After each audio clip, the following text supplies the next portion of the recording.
Hello everyone, welcome to eco simplified. ये जो हमारा वीडियो है ये सेकेंड चैप्टर की सेकेंड वीडियो है जो हम चैप्टर कंटिन्यू कर रहे थे 5 year plans in India, goals and achievement. उसकी फर्स्ट वीडियो हमने ऑलरेडी चैनल पे डाल दी है, ये उसकी सेकेंड वीडियो है। कुछ नेटवर्क इश्यूज़ की वजह से वीडियो थोड़ी लेट अपलोड हो रही है, but still I am trying to improve. So अब हम बिना देरी किए हुए चैप्टर स्टार्ट करते हैं और ये देखते हैं कि लास्ट वीडियो में हमने क्या क्या किया था, ताकि हम थोड़ा सा रिकॉल कर पाएँ। ओके, अब देखिए यहाँ पे हम क्या पढ़ रहे हैं, रिव्यू ऑफ प्रीवियस वीडियो, यानी अभी जो लास्ट वीडियो हमने इसी चैप्टर से रिलेटेड डाला था उसमें हमने कौन कौन सी चीज़ें करी थी। उसमें हमने देखा था कि प्लान क्या होता है, ब्रीफ हिस्ट्री ऑफ प्लानिंग देखी थी कि इंडिया में प्लानिंग की स्टार्ट कब हुआ था, टाइप्स ऑफ प्लानिंग देखी थी, टाइप ऑफ इकोनॉमीज़ देखी थी। ठीक है, goals of planning in India discuss किया था, जिसमें हमने लॉन्ग पीरियड गोल को ऑलरेडी डिस्कस कर लिया था। अब बारी है किसकी, short period goals of plan की। ओके, अब आगे चलते हैं। तो हम यहाँ पे बात कर रहे हैं किसकी, short period goals of plan. अब ये short period goals of plan होते क्या हैं? ये जो short period goals of plan है ना, ये प्लान स्पेसिफिक होते हैं। ठीक है, ये क्या होते हैं, प्लान स्पेसिफिक होते हैं। These are also known as objective of plans. उन्हें हम क्या कहते थे लॉन्ग पीरियड को, ऑब्जेक्टिव ऑफ प्लानिंग। फाइन, लेकिन यहाँ हम क्या बोल रहे हैं, ऑब्जेक्टिव ऑफ प्लान्स बोल रहे हैं। दूसरी चीज़ क्या डिफरेंस है, दूसरा ये कि ये जो होता है वो प्लान स्पेसिफिक होता है। अब आप बोलोगे प्लान स्पेसिफिक का क्या मतलब है। अब देखिए, जो long period goal of planning हमने पिछली वीडियो में कवर किया था, वो long period goal of planning का मतलब ये है कि जितनी भी उसमें प्रॉब्लम्स हमने डिस्कस की थी, चाहे वो अनएम्प्लॉयमेंट हो, पॉवर्टी इराडिकेशन हो, कोई भी चीज़ हो, वो सारे हर 5 ईयर प्लान का हिस्सा रहेंगे, ताकि हम शॉर्ट रन में या लॉन्ग रन में उन सारे प्लान्स की जो भी प्रॉब्लम्स आ रही हैं, जो भी प्रॉब्लम्स हैं, उनको हम दूर कर पाएँ अपनी कंट्री से, उन सारी चीज़ों को, उन सारी प्रॉब्लम्स को हटा पाएँ। इसीलिए वो सारे ऑब्जेक्टिव जो हैं, वो सारे प्लान्स जो हैं, वो सारे ऑब्जेक्टिव्स जो कह सकते हैं हम उन्हें, वो क्या होते हैं, वो हर 5 ईयर प्लान में कॉमन होते हैं। लेकिन यहाँ ये क्या है, प्लान स्पेसिफिक है, यानी हर 5 ईयर प्लान में ये जो ऑब्जेक्टिव्स हैं, शॉर्ट टर्म ऑब्जेक्टिव होते हैं, शॉर्ट पीरियड गोल्स जो होते हैं, ये चेंज होते रहते हैं। ठीक है, कि अभी फर्स्ट 5 ईयर प्लान में हमारा कुछ और ऑब्जेक्टिव है, सेकेंड 5 ईयर प्लान में कुछ और ऑब्जेक्टिव है, थर्ड 5 ईयर प्लान में कुछ और ऑब्जेक्टिव है। लेकिन जो long period goals of planning पढ़े हैं, उनमें जितनी चीज़ें पढ़ी हैं वो थ्रू आउट द प्रोसेस क्या होंगी, सेम ही रहेंगी। अब यहाँ हम बात करें, फादर ऑफ इंडिया प्लानिंग किसको कहा जाता है, एम विश्वेश्वरैया को फादर ऑफ इंडिया प्लानिंग कहा जाता है। 1934 में उन्होंने अपनी एक बुक लिखी थी, the planned economy for India, और उसके बाद ही was known as father of Indian plans. Fine, अब आगे चलते हैं। आगे चलेंगे तो हम देखेंगे क्या, हम देखेंगे फर्स्ट 5 ईयर प्लान जो स्टार्ट हुआ था 1951 से 1956 के बीच। कब हुआ था, 1951 टू 1956 के बीच। अब मैं आपको एक बात बता दूं, हर जो प्लान है वो किसी ना किसी मॉडल पे बेस्ड होता है। तो जो हमारा फर्स्ट 5 ईयर प्लान था ना, वो हैरोडोमा मॉडल पे बेस्ड था। ठीक है, प्रॉब्लम क्या थी हमारी 1951 से लेके 1956 तक, प्रॉब्लम क्या थी हमारी, शॉर्टेज ऑफ फूड ग्रेन्स था। अब आप पूछोगे ma'am shortage of food grains कैसे था, तो आप फर्स्ट चैप्टर को रिकॉल कीजिए। फर्स्ट चैप्टर में हमने पढ़ा है कि फूड ग्रेन्स के प्रोडक्शन में हम सेल्फ सफिशिएंट नहीं थे। ठीक है, हम क्या कर रहे थे, कॉमर्शलाइजेशन ऑफ एग्रीकल्चर ज़्यादा हो रहा था, किसकी वजह से, ब्रिटिशर्स की वजह से। इस वजह से क्या हो गया था, फूड ग्रेन्स की शॉर्टेज हो गई थी। ठीक है, तो हमारा फोकस क्या था फर्स्ट 5 ईयर प्लान में, कि हम फूड ग्रेन्स के प्रोडक्शन में सेल्फ सफिशिएंट बनेंगे। ठीक है, क्या बनेंगे, सेल्फ सफिशिएंट बनेंगे। सेल्फ सफिशिएंट बनने का क्या मतलब है, कि हम जितनी भी फूड ग्रेन्स की आवश्यकता पड़ रही है हमारी कंट्री में, वो हम कोशिश करेंगे कि उसका प्रोडक्शन, उसकी प्रोडक्टिविटी कहाँ हो, हमारी कंट्री में ही हो, हमें उसे बाहर से इंपोर्ट कराने की ज़रूरत ना पड़े। ठीक है। तो प्रॉब्लम क्या थी? Shortage of food grains. अब इससे निपटने के लिए हमने क्या क्या चीज़ें की? एग्रीकल्चर में डेवलपमेंट किया और इरिगेशन फैसिलिटी भी डेवलप की। इरिगेशन का जिक्र यहाँ पे क्यों आ रहा है? इरिगेशन का जिक्र यहाँ पे इसलिए आ रहा है क्योंकि आपने पिछले वीडियो में भी देखा था या फर्स्ट चैप्टर की वीडियो में भी देखा था कि इरिगेशन की वजह से कहीं ना कहीं हमारी प्रोडक्शन और प्रोडक्टिविटी पे क्या हो रहा था? इफेक्ट पड़ रहा था। क्यों? क्योंकि हम डिपेंडेंट किस पे थे? रेनफॉल पे डिपेंडेंट थे। ठीक है, हम डिपेंडेंट किस पे थे? रेनफॉल पे डिपेंडेंट थे। तो अब हम आर्टिफिशियल इरिगेशन की फैसिलिटीज़ पे ध्यान दे रहे थे ताकि क्या हो सके, हम सिर्फ और सिर्फ रेनफॉल पे डिपेंडेंट ना रहें और हमारी प्रोडक्शन और प्रोडक्टिविटी दोनों इंक्रीज हो पाए। ठीक है। 1952 में क्या हुआ था? Government launch community development program for rural development. Rural development के लिए कम्युनिटी डेवलपमेंट प्रोग्राम लॉन्च किया गया। इसी के साथ 3 मल्टीपर्पज़ रिवर प्रोजेक्ट बनाए गए, दामोदर वैली, भाकर नागल डैम और हीराकुंड डैम। ठीक है।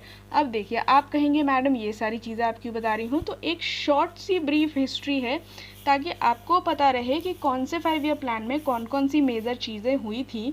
क्योंकि लास्ट ईयर जो इको का पेपर आया था उसमें कुछ प्लान्स डिस्कस किए गए थे। ठीक है, कुछ स्पेसिफिक प्लान्स के बारे में डिस्कस किया गया था, कुछ स्पेसिफिक प्रोग्राम्स के बारे में डिस्कस किया गया था। तो जब आपको पता होगा कि कौन कौन सी मेजर चेंजेस, कौन कौन से मेजर पॉलिसीज़ या फिर पॉलिसीज़ कौन से स्पेसिफिक प्लान में आए हैं, तो आप उसको बेहतर तरीके से कोट करके लिख पाओगे। फाइन। तो अभी तक हम बात कैसे कर रहे थे? फर्स्ट 5 ईयर प्लान की 1951 से 1956 तक। अब हम आगे बढ़ते हैं किस पे? सेकेंड 5 ईयर प्लान पे। तो ये जो हमारा सेकेंड 5 ईयर प्लान है इसका ड्यूरेशन क्या था? इसकी ड्यूरेशन थी हमारी 1956 से 1961। ओके। अब इसका मॉडल किसने बनाया था? इनका मॉडल बनाया था सेकेंड 5 ईयर प्लान का प्रशांत चंद्र महालनोबिस ने बनाया था। इसका फोकस कहाँ पे था? फोकस था इंक्रीज इन इंडस्ट्रियल प्रोडक्शन, यानी इंडस्ट्रीज, सेकेंडरी सेक्टर पे हम ध्यान देने लगे थे। फर्स्ट 5 ईयर प्लान पे हमारा ध्यान कहाँ था? प्राइमरी सेक्टर पे था। सेकेंड 5 ईयर प्लान में हम कहाँ शिफ्ट हो गए? सेकेंडरी सेक्टर पे शिफ्ट हो गए। ठीक है। तो यहाँ क्या हो रहा है? Increase in industrial production, development of heavy industries कराई गई। 1956 में न्यू इंडस्ट्रियल पॉलिसी आई जिसके तहत 3 स्टील प्लांट्स इन इंडिया वो एस्टैब्लिश्ड। पहला था दुर्गापुर, राउरकेला और भिलाई स्टील प्लांट जो कि बहुत फेमस हैं। और 1956 में ही ऑल इंडिया रेडियो और दूरदर्शन चैनल स्टार्ट हुए थे। फाइन। अब हम आगे बढ़ते हैं। आगे कहाँ बढ़ेंगे हम? थर्ड 5 ईयर प्लान पे बढ़ेंगे। तो भैया थर्ड 5 ईयर प्लान की ड्यूरेशन क्या है हमारी? 1961 से लेके 1966 तक हमारा थर्ड 5 ईयर प्लान होता है। अब थर्ड 5 ईयर प्लान का मॉडल किसने बनाया? तो जॉन सैंडी और सुरेश चक्रवर्ती ने इसका मॉडल बनाया था। फोकस क्या था? Self reliance economy and self sustained growth. Self reliance economy and self sustained growth का मतलब ये है कि हम हर एक चीज़ में क्या होंगे? सेल्फ सफिशिएंट बनने की कोशिश करेंगे। ठीक है, हम दूसरों पे निर्भर नहीं होंगे, हम आत्मनिर्भर बनने की कोशिश करेंगे। ठीक है। Before plan could execute following crisis happen. लेकिन ये थर्ड 5 ईयर प्लान जब तक कि एग्जीक्यूट हो पाता, आगे चल पाता, कंट्री में क्राइसिस आ गई। क्राइसिस कैसे आ गई? अब क्राइसिस कौन कौन सी आई? 1962 में इंडिया चाइना वॉर हो गया। 1964 में पंडित जवाहरलाल नेहरू जी की डेथ हो गई। 1964 में बोकारो स्टील प्लांट बनाया गया। 1965 में फिर इंडिया पाकिस्तान वॉर हो गया। 1966 में लाल बहादुर शास्त्री जी का निधन हो गया। और due to economic instability government launched break plan holiday. और इन्हीं सारी इकोनॉमिक स्टेबिलिटीज़ की वजह से, ठीक है, गवर्नमेंट ने क्या हुआ? ब्रेक प्लान हॉलीडे लॉन्च किया। ठीक है। अब हम आगे देखते हैं ये क्या था? 1961 से 1966 थर्ड 5 ईयर प्लान। अब प्लान हॉलीडे जो था वो 1966 से 1969 तक था। कब तक था? 1966 से लेके 1969 1969 तक था, यानी हमारे 3 एनुअल प्लान्स बने थे। Green revolution was launched in 1966-67, 1966-67 के बीच में इंडिया में ग्रीन रिवोल्यूशन लॉन्च किया गया था। अब हाइलाइट्स क्या हैं ग्रीन रिवोल्यूशन के, ये बहुत इंपॉर्टेंट टॉपिक है आपका ग्रीन रिवोल्यूशन। हाइलाइट्स क्या हैं ग्रीन रिवोल्यूशन के, इसको पॉइंट वाइज देखेंगे। कौन कौन से इंडिया के कौन कौन से पार्ट में ग्रीन रिवोल्यूशन को लॉन्च किया गया, तो भैया पंजाब और वेस्ट यूपी में लॉन्च किया गया। कौन कौन से फूड क्रॉप्स इसमें मेन थे जिनको टारगेट किया गया, तो वीट और राइस के प्रोडक्शन को बढ़ाने पे ज़्यादा फोकस किया गया। अब फादर ऑफ ग्रीन रिवोल्यूशन कौन है, डॉक्टर MS स्वामीनाथन को फादर ऑफ ग्रीन रिवोल्यूशन कहा जाता है। Under green revolution MS Swaminathan introduced new agriculture strategy in India, यानी एग्रीकल्चर की पूरी एक नई स्ट्रैटेजी इन्होंने इंट्रोड्यूस की थी इंडिया में, जिसके अंदर उन्होंने HYV सीड्स, यहाँ पे HYV होगा, high yielding variety of seeds India में लॉन्च किए थे। ठीक है, HYV not HVY, here will be HYV। क्या किया था, high yielding variety of seeds उन्होंने लॉन्च किए थे। HYV हाई यील्डिंग वैरायटी, यानी हम कम सीड्स का यूज़ करते हुए भी अपनी प्रोडक्टिविटी को इंक्रीज कर सकते थे। ऐसी नई टेक्नोलॉजी इंडिया में लेके कौन आया था, डॉक्टर स्वामीनाथन, जिन्हें हम फादर ऑफ ग्रीन रिवोल्यूशन भी बोलते हैं। एरिया कौन कौन से, पंजाब और वेस्ट यूपी। क्रॉप कौन कौन से, वीट और राइस। हुआ कब था, 1966 से 1967 के बीच, जब प्लान हॉलीडे स्टार्ट हुआ था हमारा। फाइन, अब हम आगे बढ़ते हैं। ठीक है, यहाँ पे आपका 4th 5-year प्लान 1969 से 1974। फाइन। अब इसका मॉडल कौन बनाया था, LNS many and Ashok Rudra. ठीक है, इसमें भी हम क्या ध्यान दे रहे थे कि हम सेल्फ रिलायंस इकोनॉमी और इकोनॉमिक ग्रोथ विथ स्टेबिलिटी की तरफ बढ़ें। स्टेबिलिटी क्यों चाहिए, क्योंकि फ्लक्चुएशंस हमें इकोनॉमी में नहीं चाहिए, हम स्टेबिलिटी चाहते हैं। इस वजह से हमने यहाँ पे स्टेबिलिटी वर्ड क्या किया है, इंक्लूड किया है। ठीक है, अब देखते हैं 1969 में क्या हुआ था, 14 banks were nationalised with a capital of 50 crore. 1970 में क्या हुआ था, operation flood under this white revolution was launch. ठीक है, इससे पहले आपने ग्रीन रिवोल्यूशन देखा जो लॉन्च हुआ था। अब 1970 में क्या हो गया, वाइट रिवोल्यूशन लॉन्च हुआ था, यानी operation flood. Father of white revolution कौन है, वर्जिस कुरियन, जो फाउंडर हैं किसके, अमूल के। अमूल दूध पीता है इंडिया, अमूल बटर भी आप खाते होंगे।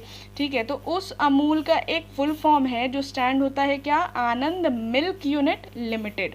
ठीक है, अब 1965 में ही वर्जिस कुरियन ने नेशनल डेयरी बोर्ड भी बनाया था। फाइन, और India is the largest producer of milk in the world. ये बात किसकी, 4th 5-year प्लान की।